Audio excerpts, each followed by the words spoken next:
Yep, I got 9 years on March 5th. Were there any like big aha moments, fireworks? At 9 years? Yeah, parade came out. No. And really, if I'm being honest, today, like probably the past 4 years I've celebrated, it didn't even feel like a thing. Yeah. Like I forget that it's happening until it becomes maybe end of February. Then I'm like, oh, March 5th, like that's coming around the corner. And then normally my mom or my wife will say, oh, that's next Wednesday, right? I'm Yeah. like, oh, I didn't know that was next Wednesday. I figured it was sometime next week coming up, but like it's just not something that I track like that. Yeah.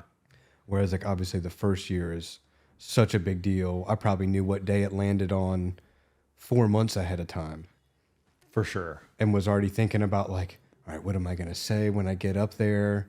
What is my acceptance speech going to be when I pick up my chip? Yeah. And going back and forth on it. It just felt like a bigger deal or something that needed to be more planned and prepared for. Whereas now, yeah, I just don't really think about it.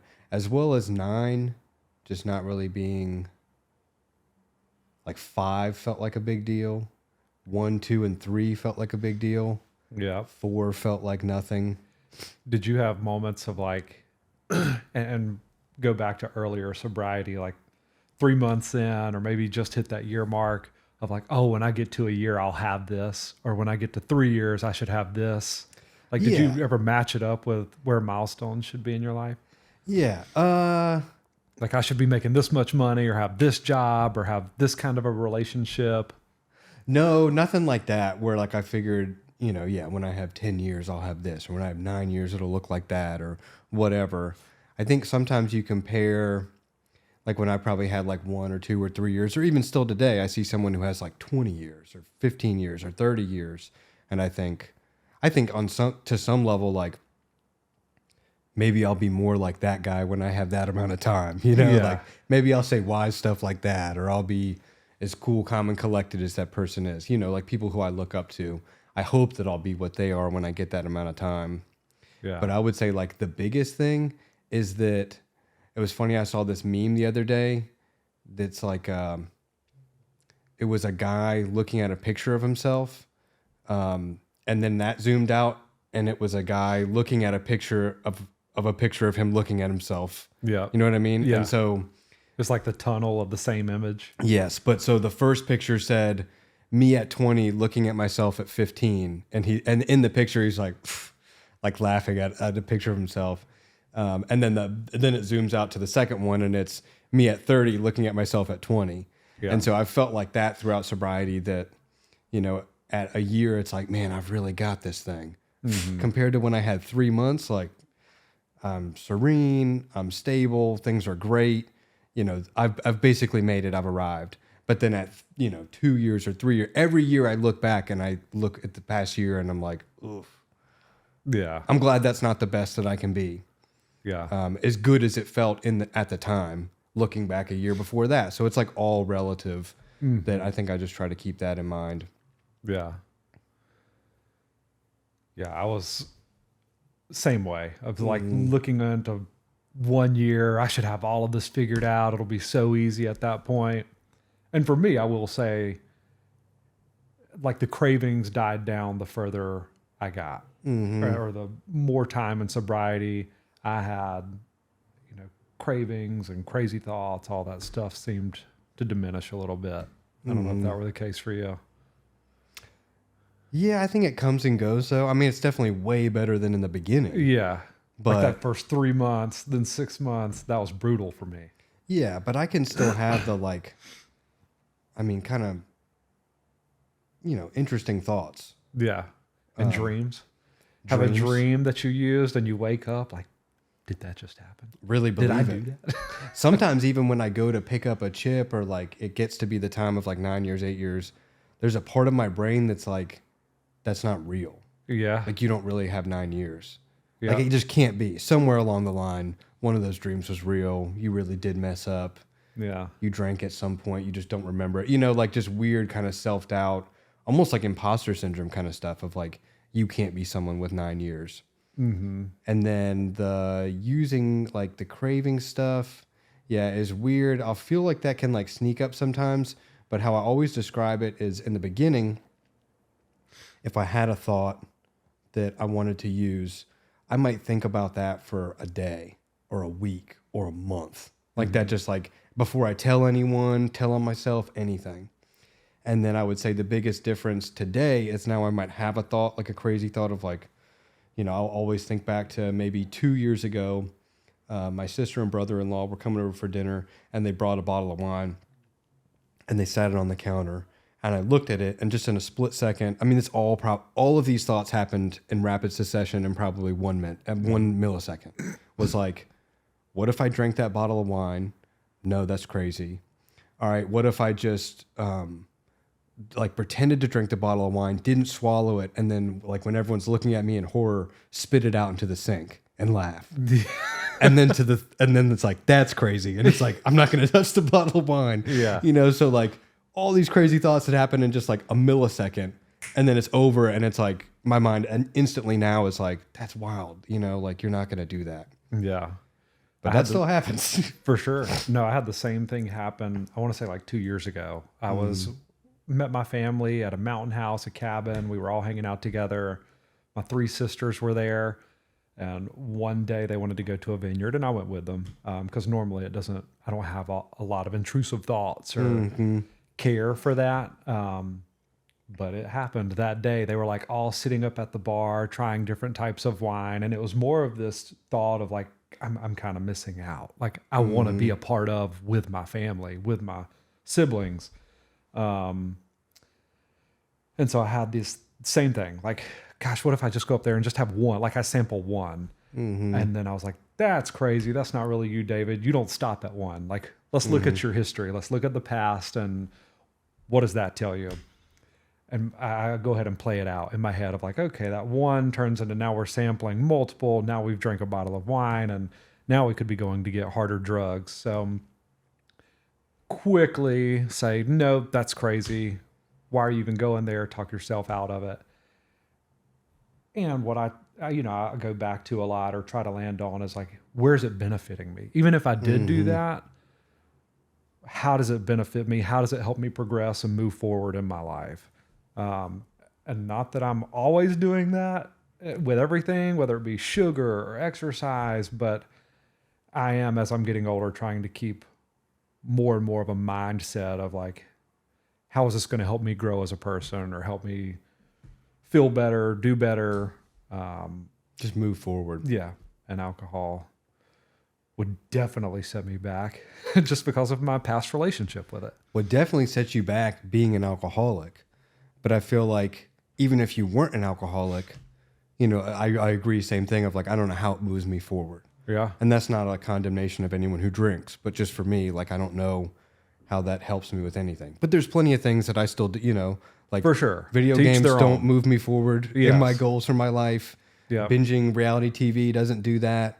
Scrolling on Instagram, there's all kind of things I still do that don't move me forward. So I have my blind spots. Yeah. Or maybe they're not Same. blind, but I have my spots and I know what they are. Your vices. Yes. We all have them. Yes. I just choose for mine not to be alcohol. Yes. But nothing against those who have that. And probably, choose it to be, a vice of alcohol and drugs that I don't do because they affect me that much more negatively than the average person. Yeah. Like if I go drink or do drugs, I might lose my home, my marriage, custody of my son. Like it spiders out really quick. Yeah. There's a lot at stake today. Yes. With you turning back to something that ruined your life before. Whereas I believe I can say this, when both of us were getting sober, we didn't have much to lose. And it made it that much easier for us to want to go back out when we would attempt getting sober. Mm-hmm. We didn't have the house, the family. We had already pushed most like solid friends away, keeping family at an arm's distance. And that's where it brings me to that pride tank. I bring it up all the time. But, as you get sober, then it takes time to fill up that pride tank to make you not want to go back and use. Yeah. I always think about, there's a funny joke by Jim Gaffigan, and it's a little bit religious, but I always think about it with that of like, he says, Jesus found the disciples and they gave up everything to come follow him. And then he makes the point of like, but these guys were fishermen on the Dead Sea where no fish exists. So they were like, did they really give up everything? And then the joke is like the disciples are like, so leave the pole? Like, or can I take the pole? He's like, oh, you can bring the poles. It's no big deal. Yeah. Like they weren't giving up much. And I felt like that was my experience. And like at the bottom of addiction is people were like, you're going to lose everything. And I'm looking around my life of like, and what is that? Like I don't have a job. I don't have friends. I don't have a girlfriend. My family doesn't want to be around me. I have no money, no prospects. Yeah. I didn't go to college. It's like, what exactly am I giving up here? When you say I'm going to lose everything, I feel like I never gained anything because of addiction. And I think that's more the experience of the younger person getting sober, maybe, and not all of them, but that was my experience. Was starting at 15. I never gained anything because of addiction, even to lose. Yeah. And so it was different than people saying like, oh, addiction made me lose everything. Addiction kept me from gaining anything. And so then, you get sober and you start getting things, a job, friends, the pride tank stuff, the things that matter. Yeah. And then at that point at a year, it's like, well, I have some stuff to give up now. If I go drink or use and there's even a 0.01% chance that I can lose all this, I now have enough stuff that it's not worth the chance, that I don't want to lose, at that point, my $800 a month apartment, my girlfriend of 3 months, my friends that, I really care about, my better relationship with my family, my job in construction. Those aren't like top of the line, things, but it was something. Yeah. Something that I had that I didn't want to give up. And I think that's why it takes a young person a lot longer to really grasp sobriety or want recovery, because it takes a long time to build those things up versus a 40-year-old who already has a family, who has the house. There's a lot more at stake. So they are much more motivated to get it and get it fast. Yeah. And we see it on a daily basis in our clinical office, like the young men's program versus a professionals program. Professionals program is a lot shorter. It's a lot less time in clinical, and that tends to be enough for a lot of older people. I think because of that imbalance. Yeah. Because they have the stuff coming in. Yeah. My wife just said she's going to leave me if I don't get sober. I won't see my kids. My job is saying this is the last strike. Like there's a lot on the line, a lot on the line, and it matters. And when I talk to parents, sometimes I talk about that the stakes have to be sufficiently high. And sometimes that means we have to gain some stuff, to even get the stakes to be higher, especially like you said, for younger people. Yeah. So I agree with that. So you were, 25? When you started this past time. You tried multiple times before, but you were 25. And I was with you through that from the beginning. Well, minus the first 2 months, 3 months of that when you were in wilderness. 76 days. And then you 76 days, knows it down to a T. Everybody knows that number. Days, 42 minutes. Yeah. 3 hours and 17 seconds. Everybody knows that. Yeah. How many days they went to treatment. And then I saw you. I met you at that point after 76 days in like a transitional living home. How long would you say you were like white knuckling it? Just like clinging on, still didn't really want to be sober of your time, like in wilderness and into that transitional living before you could turn back and say, you know what, this is beneficial for me and I want to do this? Yeah, so definitely all throughout treatment. So the 76 days. And then I want to say maybe like a month into, I felt like it was around 4 months. So I was like maybe a month and a half into sober living or transitional living, that I remember having the thought that I thought, what if I just did this? What if I just did it? Like I'm already 4 months in. I've done all this treatment. I've done sober living. For the first time, I thought about like the investment of resources that my family was making for me to be there, and just like the squandering of just going right back out and back to using or drinking. And so I thought, what if I just gave it a try? I'm already 4 months in. Another, 6 or 8 months, I'll be a year. I've never gotten that far. What do I have to lose? And that was the first time in my life that I thought like that, of like, drugs and alcohol will always be there. I can always go back to them if I change my mind. This is not any decision that I can't take back, versus the opposite way, using and drinking, there are consequences to that I can't take back. Yeah. If I pass away, of an overdose, which that was a very real threat for me for a long time, I can't take that back. But if I get sober, I can take back using and drinking at any time. And so that was the first time I thought like that. And even still, that's like, all right, so I'm down to be sober, but I don't know if I'm really wanting to talk to my sponsor or do step work or be about going to meetings or sharing in meetings or all the other things that are recommended to you, when you're coming in. So it didn't mean I was instantly willing to do all that, but that was like the turning point in my mind where the ambivalence seemed to switch more in the direction of wanting to be sober rather than not. Yeah. What about for you? Yeah, similar boat to where... In sober living? Well, and I'll even say like other people were seeing positive change in me before I could see positive change in me. And I remember the first time it hit me, I was maybe 2 months into treatment. Like I went to treatment at a horse ranch, and one of the counselors there was like, dang, dude, I know you still feel really bad, but so much has changed. Like you can actually sit still for more than 5 minutes and pay attention to conversations, where before I was just like, on the edge of my seat, just not chugging, but tossing back Reese cups. That was my like go-to, trying to get sugar highs and ripping cigarettes to, fill the void that... Drinking coffee, like all of those things. And I still had a ton of anxiety, depression. I was having panic attacks. And so it seemed awful to me. All I wanted to do was go back and self-medicate. And luckily, I had family that was like, sorry. And they were supportive. They were like, please just try it another day. And then it turned into another week. Give it one more week.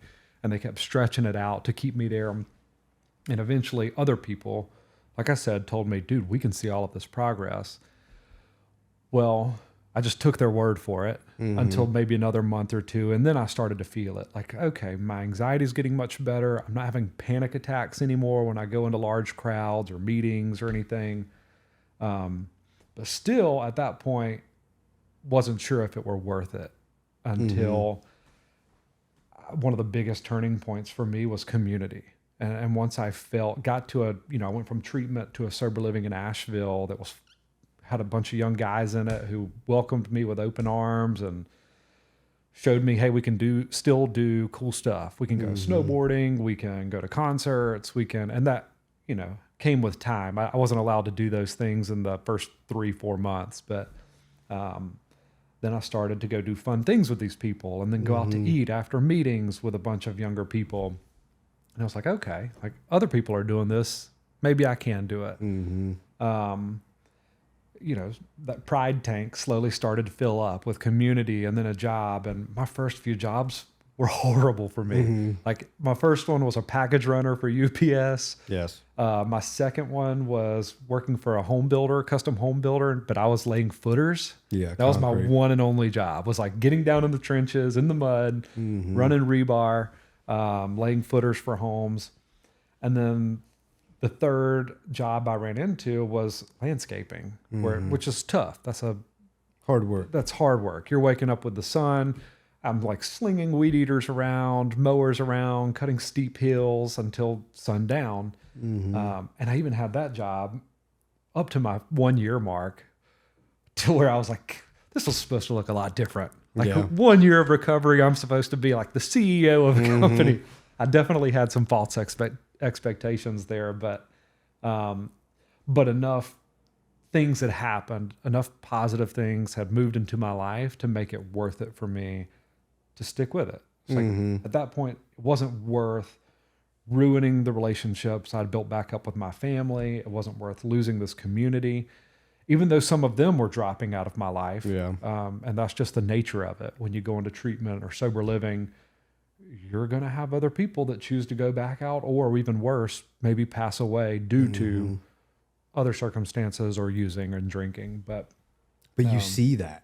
Yes. And I think that's what further galvanizes like just that mission towards sobriety and what it looks like to not do it. It's like such a mirror of your past self, of what that looks like to go out, that I felt like I could never see until I was sober watching other people do it, rather than being using and watching other people do it. It felt different. And I think that, I don't know, you see some people that join in because of it, like, oh, well, my buddy's going to use, so I might as well, or whatever, to fit in, or whatever it might be. I don't want to be alone here sober. But you see a lot of people go the other way, where they say, man, that's what it would look like. And they hear, the parent phone calls, worried and looking for them. And they see the mugshot that pops up because they broke into someone's house, or whatever the thing may be. Yeah. I think you get a real good look of what that would look like. And then even looking at my job, pushing water on a construction site, picking up trash, I'm like, this is still better than that. You know?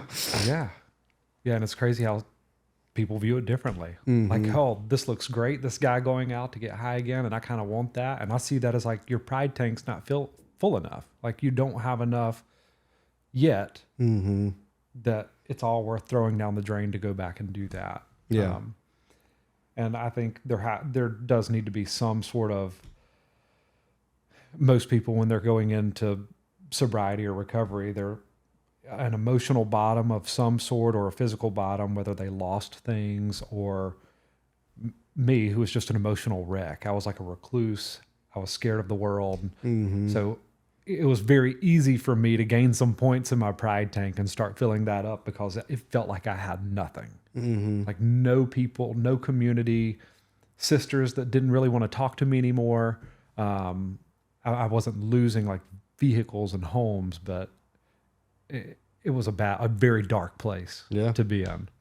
Yeah, same thing. I didn't have a driver's license for 7 years, had gotten 2 felony drug possession charges, a DUI, didn't finish high school, got my GED, went to college for a quarter, failed out, went to treatment a bunch of times, overdosed 7 times, lost a girlfriend to an overdose, like all this just like chaos and carnage. That's when I could be honest about it, that every single one of those things was attributed to my use or my drinking, which was something that I didn't always do. I could blame, oh, well, high school was really this teacher, and it was so unfair that she failed me. And that job that I got fired from, he was a bad guy, and he was out to get me from the start. All this like kind of victim mentality stuff, just looking for other bad guys. But once I could be honest, and it was hard to go back once I could, of like, no, all this is from my use, then it was clear that, okay, then that's what I have waiting for me as consequences if I go back to using or drinking. Yeah.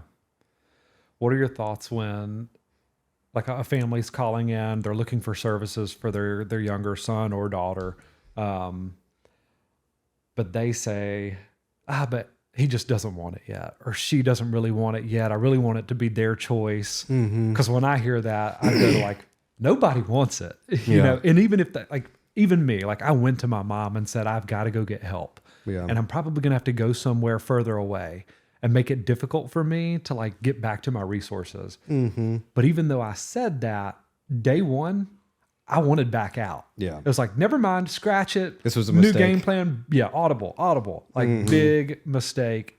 And I wanted to go back to what I knew, like my comfort. I was self-medicating, right? I was using drugs and alcohol to self-medicate, and I wanted that the minute I started to feel any type of fear and discomfort start to creep in. So what do you think when you hear the family say that? Yeah, I think the same thing. And I think, again, becomes that distinction between like what normally, in my opinion, is like the older, maybe more mature, more motivated person who has more on the line right off the rip, tends to ask for it, be more motivated, is like, this is for me. A lot of times they're paying for it also. They have their own house they're about to lose, their own wife, their own kids, all that kind of stuff. Versus, and again, I can just kind of speak for me as like what I filtered that through, of being like 18, I live in my parents' house. It's not my house. I don't have a wife. I don't have kids. I can kind of walk away from anything. I don't have any like real responsibility to tie me down. I'm not paying for it. So I don't think I had like the respect for it, of even like what my parents were having to sacrifice to get me there. It was just very selfish and immature. It was just Yeah. all about me. I don't feel like being in here anymore, so I'm out. Well, your parents are going to still have to pay for the whole month, or they're going to lose this money they paid for the whole program in advance. Not my money, not my Yeah. problem. Just didn't care. So when I hear that, I think with young people, and I always tell them that, at no point was I like, I want to go to treatment and I want to go to sober living, and I am so excited to be here. There's nowhere else in the world I'd rather be than here in sober living, doing, my chore at 7 a.m., about to sit down for morning meditation, which I don't want to do. Yep. Being told I have to go get a job, or I have to do this, or I have to do that in order to be here. None of that would have been my ideal life. And I don't think it's anyone's. I don't think anyone is excited to go to sober living, excited to go to treatment. There may be exceptions, but just not from what I see. So, yeah, I think when parents say like, oh, he just doesn't really want to, it's like, it's not a surprise to me. It's like, yeah, I 100% believe that. Yeah. And I think it's less about want and more about need. Of like, there's a lot of things that I don't want to do, but I need to do. I don't love working out. I don't love eating healthy. I want to eat Reese cups and sit on the couch and play Final Fantasy. Yeah.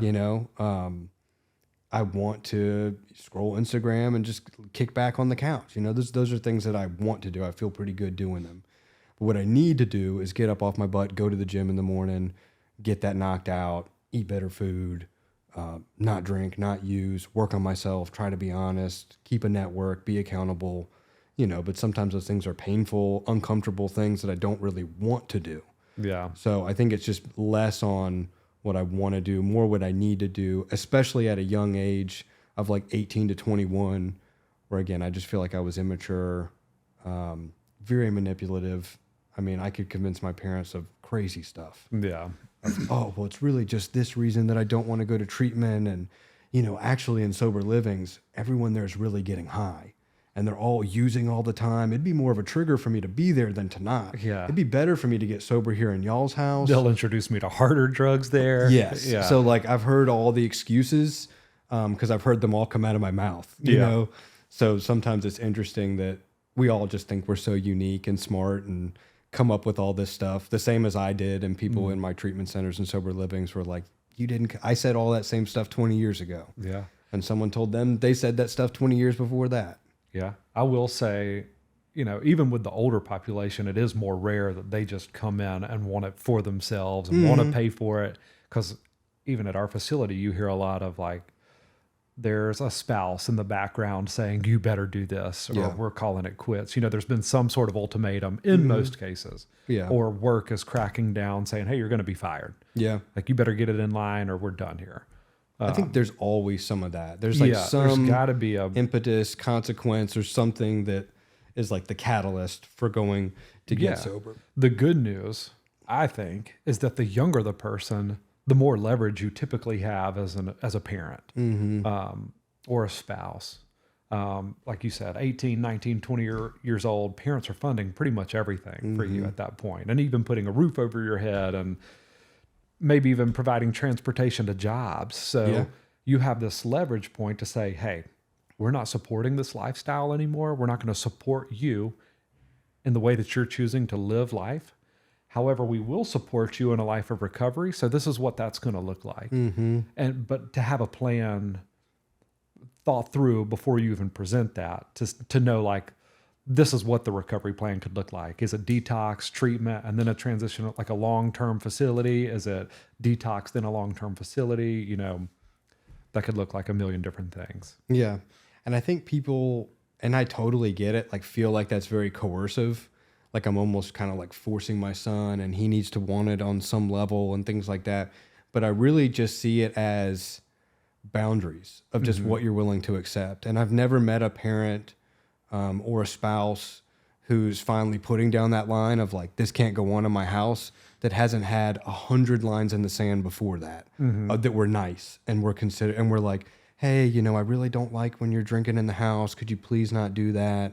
And then the next time and the next time and 5 times later, it's like, you need to effing stop. This isn't going to happen in my house. But like, there were so many warning signs along the way. And I find that the individual can say when the boundaries get put down of like, this is so unfair. This is coming out of nowhere. You guys are just going to boot me out of the house, or I have to go to sober living and treatment. Like, where does this come from? You know, and just ignore all those warnings along the way, all those lines in the sand that the person drawing the line in the sand just kept backing up and putting another line, backing up and drawing another line, until finally they draw a hard enough one. They say, I'm not backing off from this. This is my home.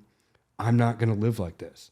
I don't want to worry about my purse being stolen, drinking or using in my house, finding my son or my spouse or my daughter, you know, my child or my spouse overdosed in their bed, or you know, unresponsive, or an accident happening. Like, I just can't live like this anymore, and I'm not going to. And I'm not just painting a problem without coming up with a solution. I've found a solution.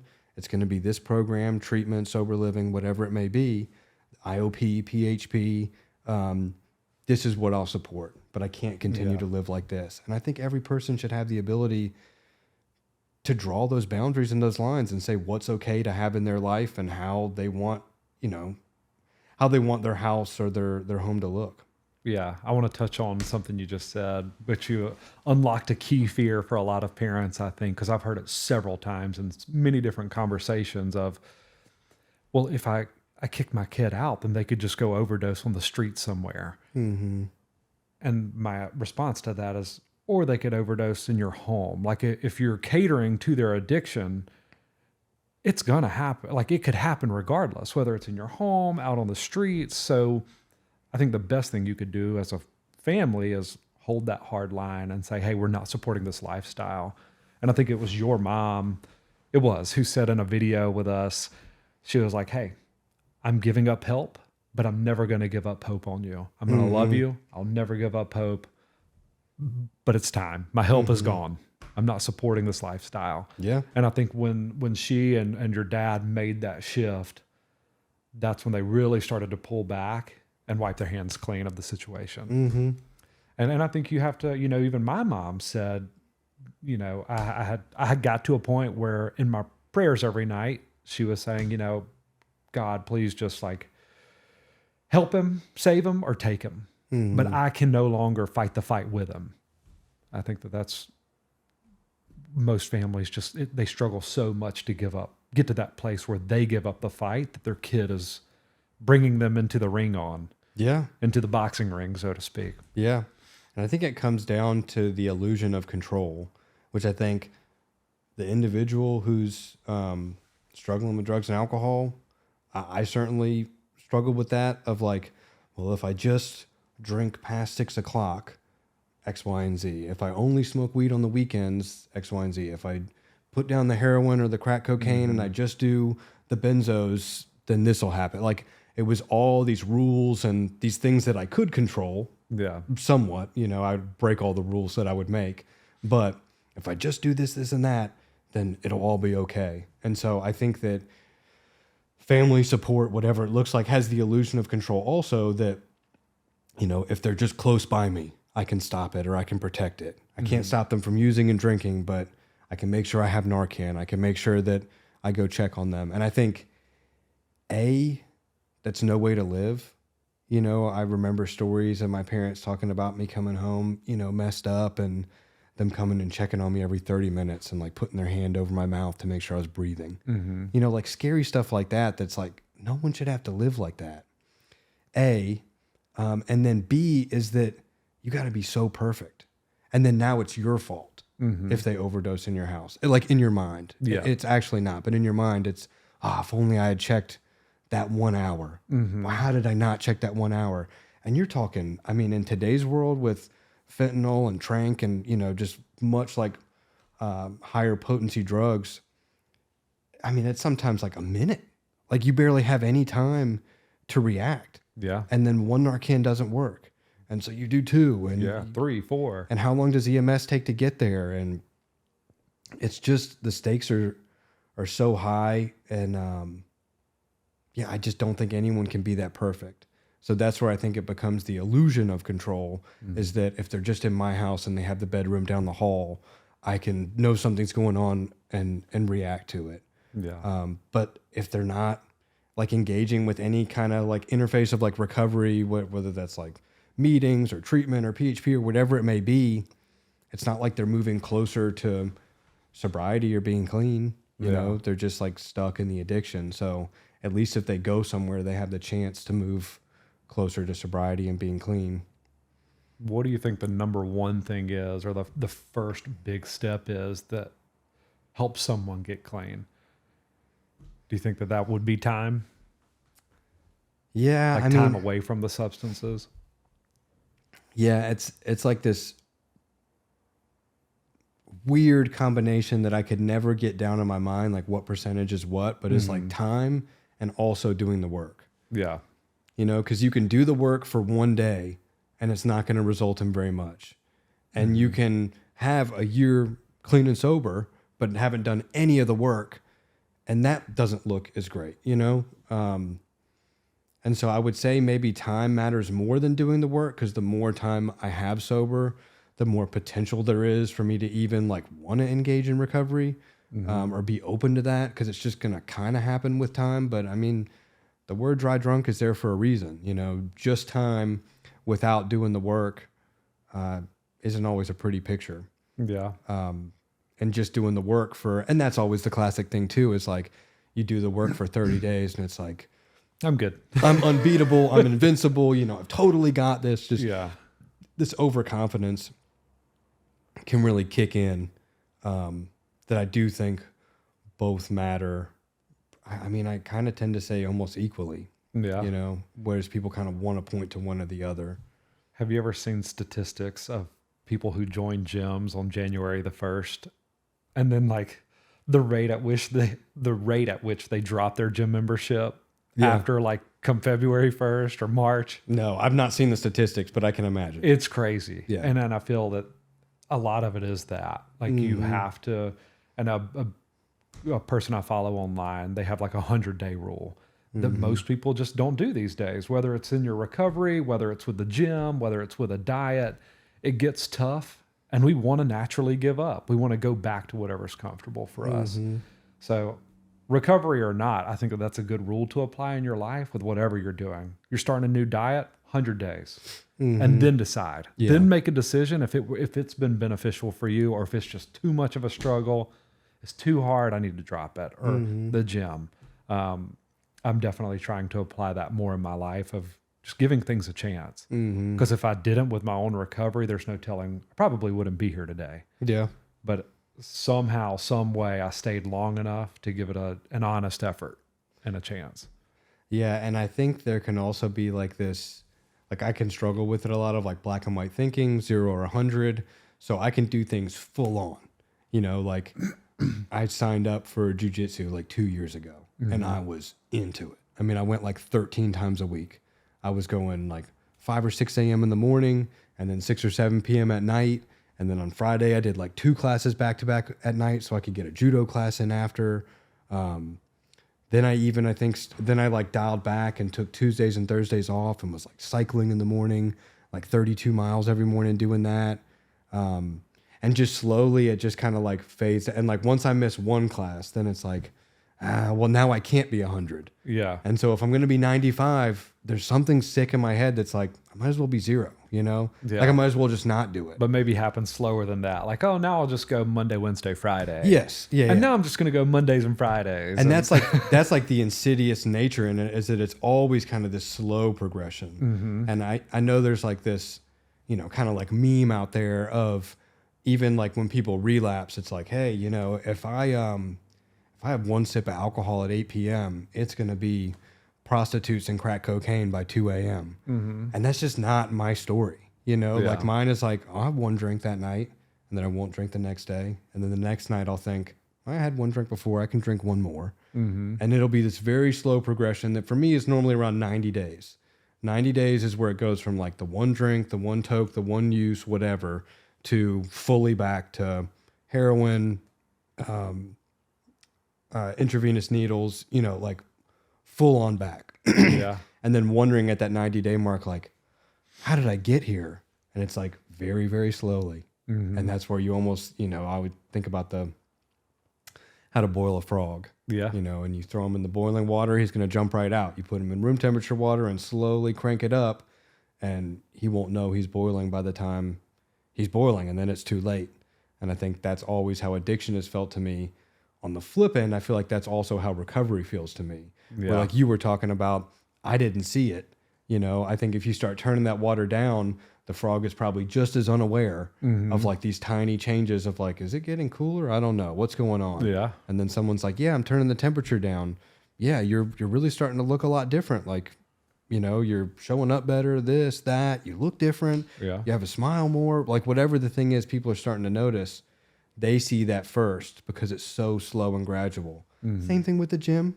Yeah. You know, if I look in the mirror every day I feel like nothing has changed. Yeah. You know, and that's why you take the progress picture of like day 1 and then day 100, like you're saying, do Yeah. something for 100 days. And when I look at those two pictures, I'm like, oh, I'm really doing something. This is working. Yeah. For sure.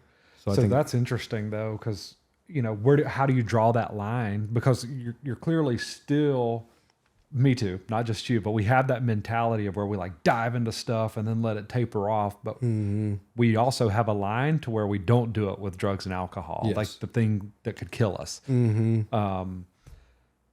So it's just interesting, like how we draw that line and where we draw it, because we have that addictive personality where we just go full throttle into things. And then we'll let that kind of trickle down and taper off. But I think yeah, it's just the severity. yeah. It's like I know that if I get back into drinking coffee, my life isn't going to fall apart. Yeah. I know that if I get back into vaping or doing nicotine all the time, my life isn't going to fall apart. If I quit jujitsu, my life isn't going to fall apart. You know, all these things just have less severity.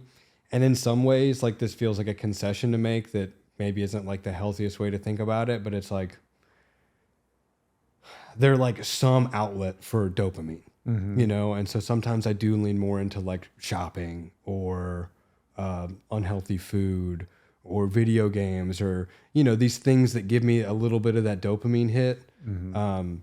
Social media, that's a big one these Social days. media. And in my mind, it's like, I mean, it kind of sounds messed up, but it's like better that than drugs and alcohol. You know, if it's got to be something, better that. And that's what I say to parents too, that their son is with us, you know, especially in sober living.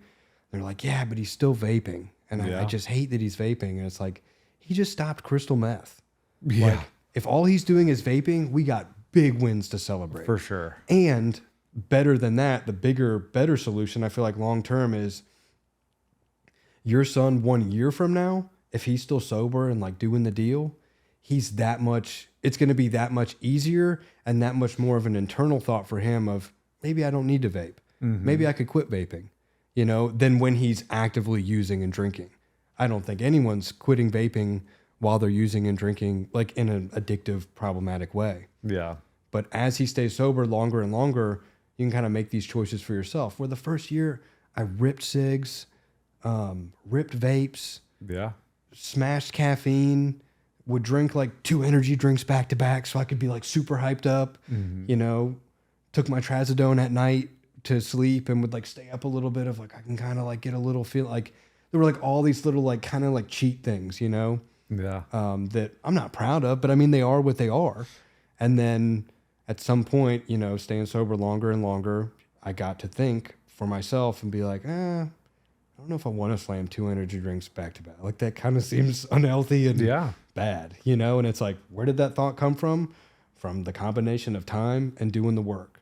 So I try to not let parents get bogged down in the beginning of like, let's just let the big win be that he's put down drugs and alcohol. That's huge. And if that's all we have for 3 years to coast on, that's all we have for 3 years to coast on. Yeah.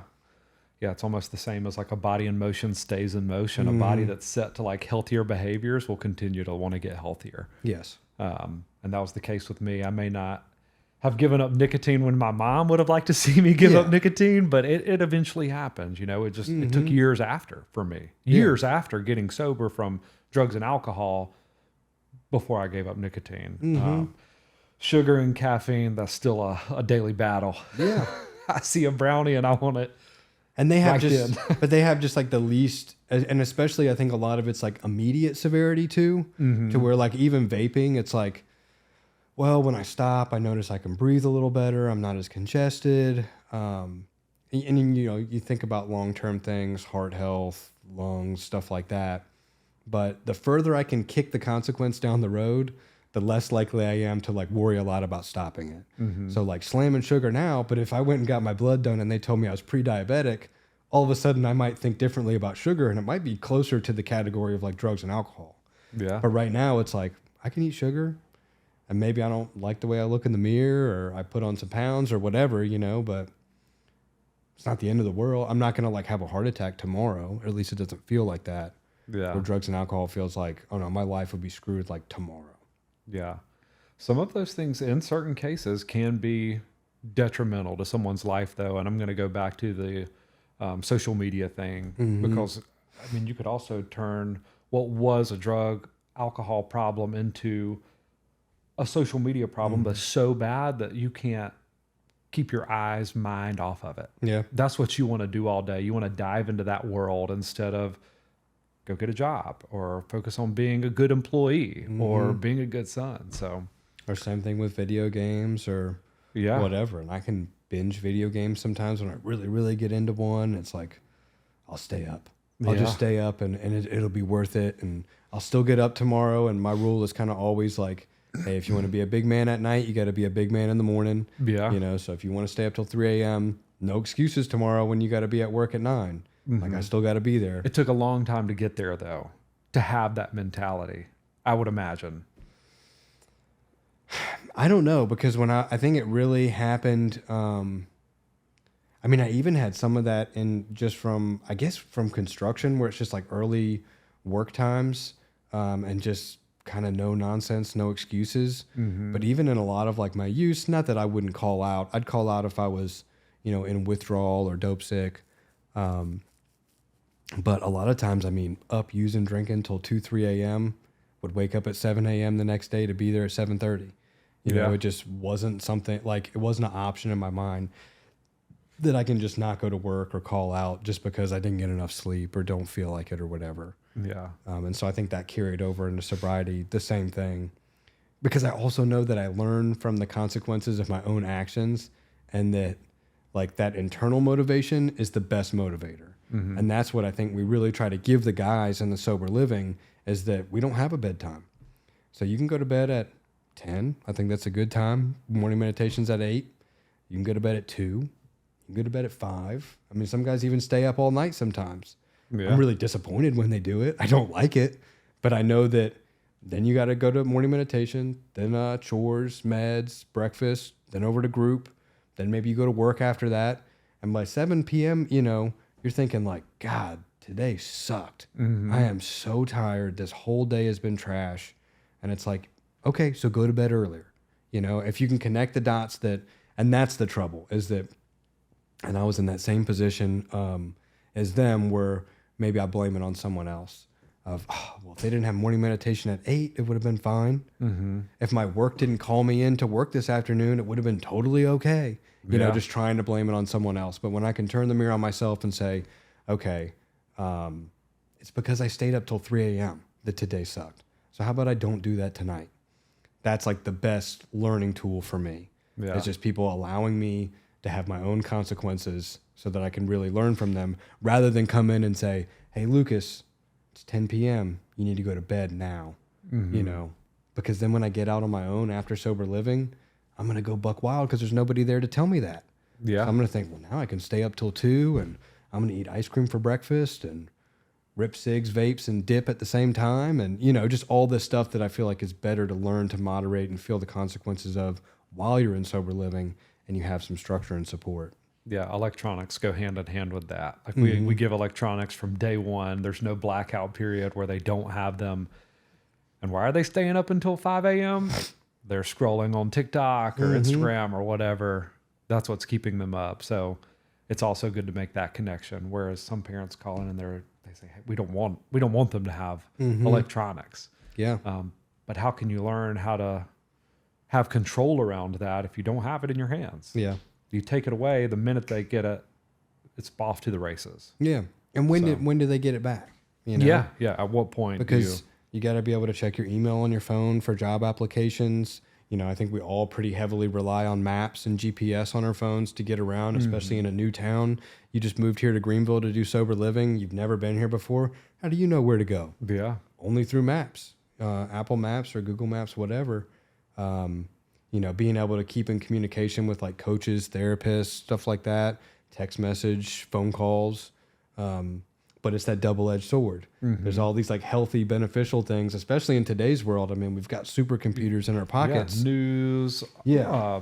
Education. Yeah, I can look all up kind of stuff. I can look up how to do anything on my phone. Yeah. Oh, how to make I just did it like last night. It was like how to make a pan sauce. Like a sauce from like the fond left on the pan and whatever. Like I've never known I don't know how to do that. Yeah. In 3 minutes, a guy taught me on YouTube how to do that. Yeah. And I did it and it tasted great. It's like, what a miracle and a gift we have in like these supercomputers we have in our pockets. Yeah. But then there's the other side of like the social media, pornography, cell phone games. There's all these negative things that come with it too.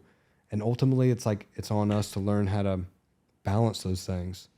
And that's a skill in itself that we want our guys to have before they leave our program. We don't want them to have to figure that out for themselves when they leave our program. Yeah. No such thing as balance. It's counterbalance. Counterbalance. Okay.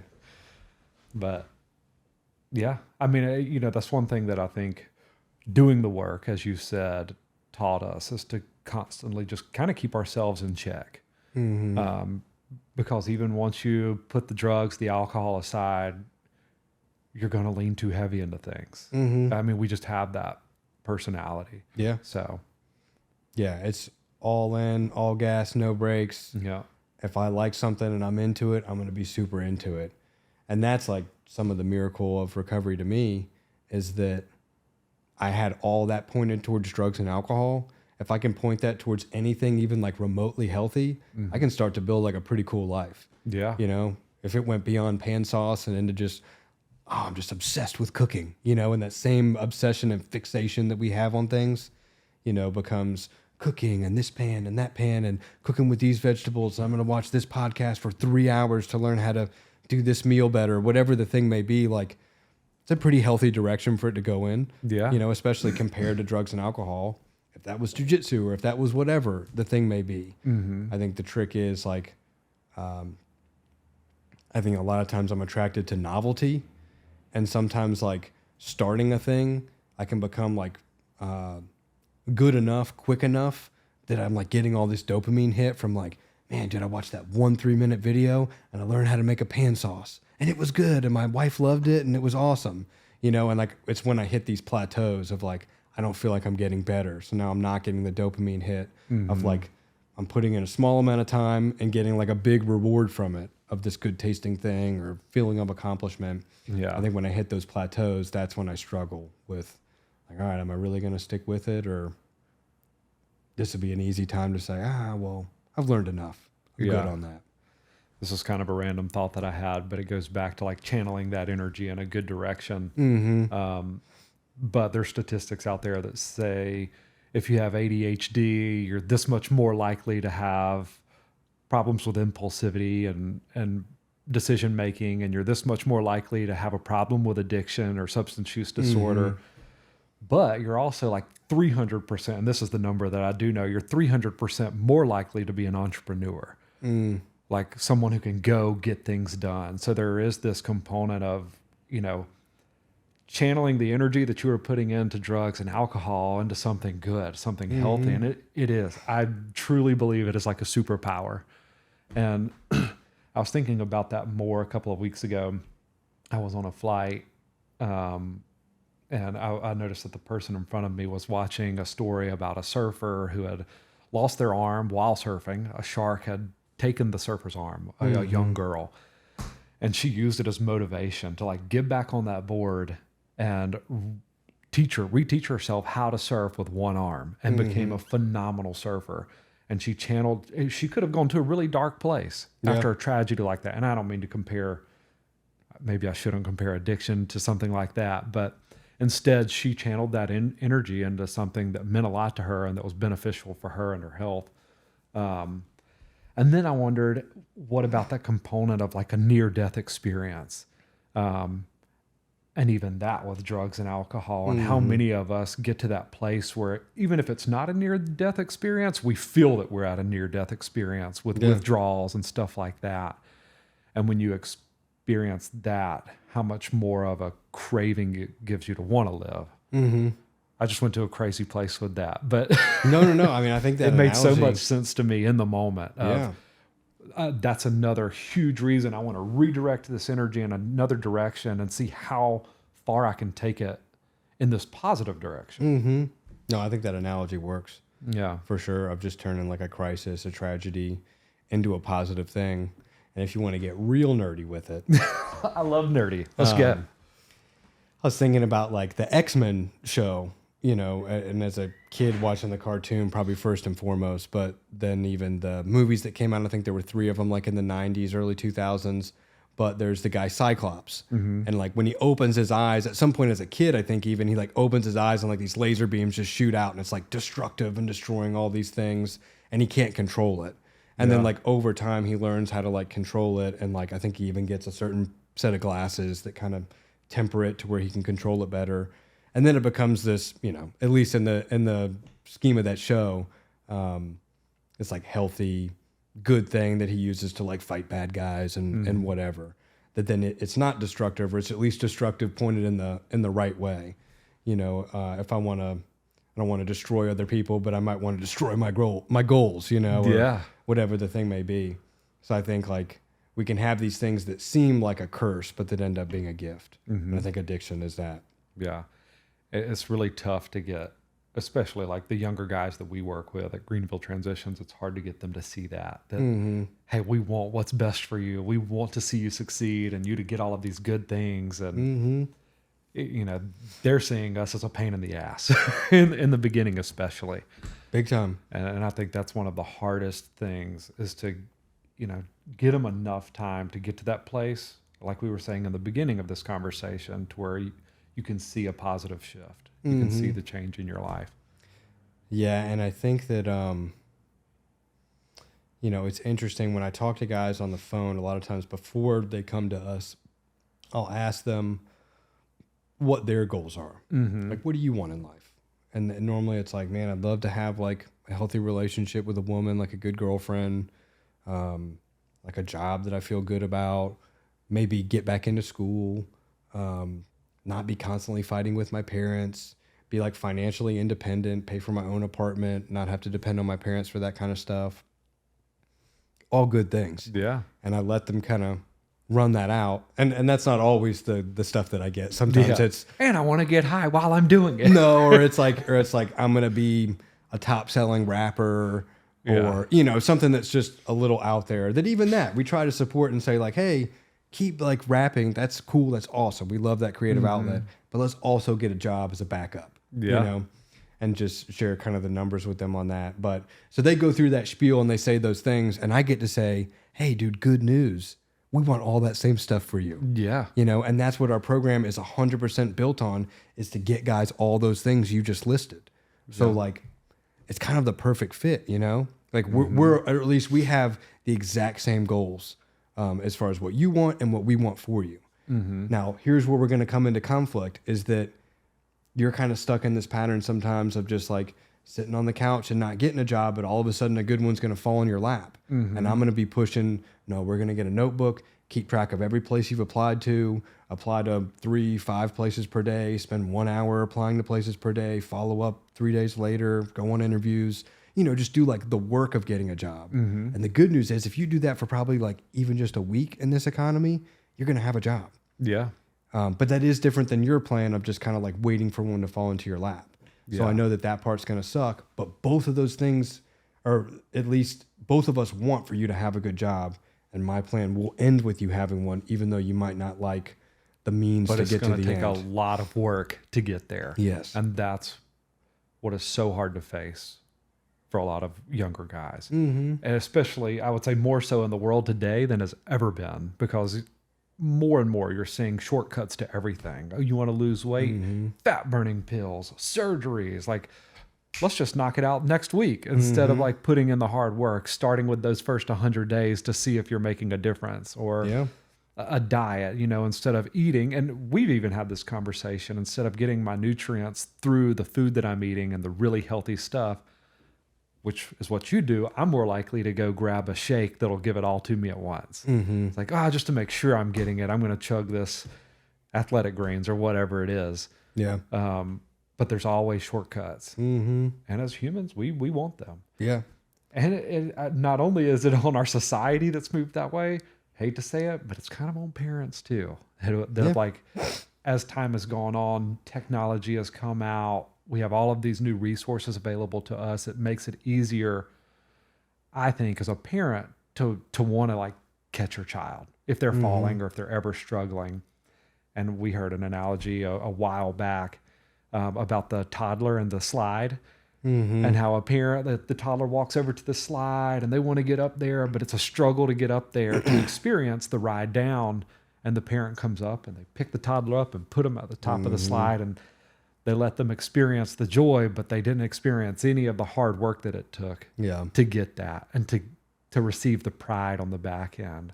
And even though it seems like you're doing a really good thing, oftentimes you're robbing someone of the experience that they need. Yeah. Well, and I think for that, it's tough too, because at some point, your child is a baby that is 100% dependent on you for everything. Yeah. And if you don't do it, you're a neglectful, bad parent. Yeah. You know what I mean? Yeah. And then as time goes on, that line like changes, but there's no like rule or guidebook on how it changes. Or at 10 years old, you should only be doing these things for your child, but not these things. And even if there are rule books or guidebooks out there, there's probably 100 of them, and they're all giving conflicting advice as far as how much you should or shouldn't be doing for your child at 5 years old, 10 years old, 15 years old. But then at some point, they're like 18, and they're supposed to be doing, most things for themselves and be more of an adult, but you're still accidentally treating them like they're 10. Yeah. Because you just kind of struggled with that transition moving along, of, okay, they can do more for themselves, and I have to let them struggle to do it for themselves. That's like another part. It's like, and I see it a lot where it seems like you have a lot of experience right now with a 1-year-old. with a 1-year-old, so I'm still doing a lot for him. But I have that urge, of like, well, if I just go like walk him, he'll walk more quickly. Or if I do X, then I'll get Y, like sooner than when it's just going to happen on its own. And the truth is, like I remember he wasn't crawling, and then like all of a sudden he just was. Like the next day it was like he just figured it out on his own. And I don't know how much of that was me like holding the blanket on his stomach like this and like walking him, Yeah. But probably a lot of it was just like when he was ready to do it and he had to kind of struggle, and all the times that he was like all top heavy and just like falls over. Figure out stabilizer muscles and all of that. Yeah. Like just has to figure it out. And like your kid goes to like pack his first lunch and it looks bad. Yeah. The peanut butter's smearing out, the jelly's, barely on there. They made a mess, whatever it may be. But it's like, that's just how things start. Yeah. I think anything that we start for the first time, it doesn't look graceful. It doesn't look good. It's not done well right off the rip. I don't know how to do things well right off the rip. I have to like learn and develop and practice.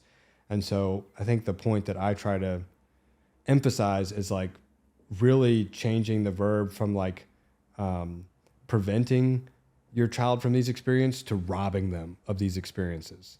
Like, and that in a sense can be kind of neglectful, to their development and to their confidence and their ability to think, okay, I can do things for myself. Does my mom hop on the doctor's office for me to like, cause she can do it quicker. I remember my mom always doing that. She'd fill out those forms whenever you get to the doctor's office, hand that to me. And she'd just doing all this stuff, like blasting out my social, all these things I don't know. Oh yeah.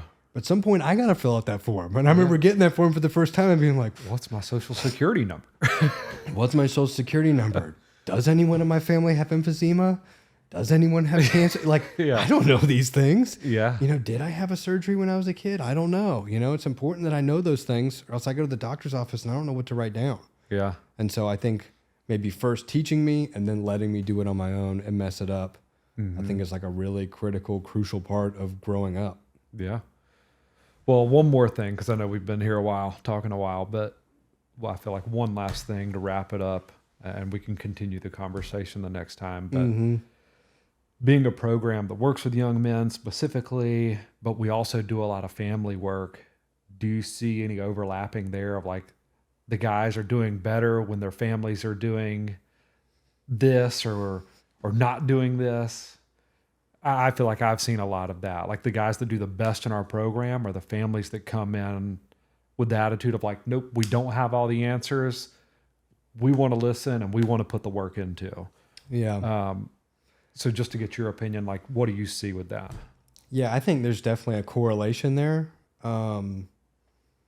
I would say that it just creates a lot of like noise and fluff when the parents are not super healthy, because then like what I find is that the guy we're working with is spinning stories to their parents about, oh, this is actually why this is this thing. And the parents, because they're not doing the work, are buying it hook, line, and sinker. And they're saying, oh my God, let me fix that for you and this and that. So then a lot of the and it like is exponential in a sense. Because then all my conversations with the parents are about problems that aren't real, that are made up or exaggerated or spun. And that's what we're talking about for an hour, rather than what their son needs to do to keep moving forward, the good things he's been doing, the things he needs to work on. We're just kind of talking about all this noise that isn't even real.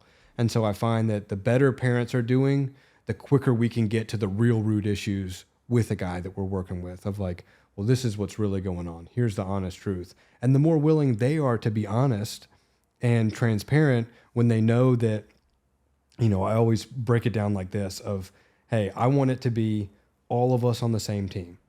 So parents, therapists, program director, coaches, and the guy we're working with. But as you, the guy, this is me talking to him, if you choose to go be on a different team, we're all going to stay on the same team. Yeah. Regardless. So we're all still going to talk. You can say one thing to mom, a different thing to dad, another thing to the coaches, a different thing to the therapist to try to split us all apart and turn us against each other. But that's why we're going to have this level of communication, is so we all stay on the same page and that we know that doesn't sound right. How could it have been blue that day, but it was also red that day, but it was also yellow that day? Those are three different things you told three different people. Yeah. That doesn't check out. And so once I feel like the guy realizes they can't spin and manipulate in that way, they stop. Yeah. Once they know that they can't do it, they stop doing it. And then we get to talk about the real stuff and the fear and, you know, like the real underlying things that are going on that are actually preventing them from growing or moving forward. Yeah. Because one thing's for sure, manipulation and substance use disorder definitely go hand in hand. Hand in hand. But manipulation is, I only try it so long as I think I'm going to get away with it. Yeah. You know? And I remember my treatment center busting that up, my sober living continuing to bust that up. And eventually it was like, why even try? Yeah. They're going to talk to each other. My parents like just seem to like see it all clearly of like they're, and it's so frustrating because people, now I can't do it. And it means that I actually have to do things, or I really can't do this thing, or I'm not going to be able to leave early and go move back into mom's house, or whatever the thing may be. That's really frustrating to accept. But eventually I get over it, and then I get back to like the real work. And that's what we're here to do anyways, is not waste time with manipulation or splitting or anything like that, but is to do the real work that helps people really get better. Yeah. Well, let's wrap it up there. I feel like next time we should have some segments or things that we should do, like new news. Yeah.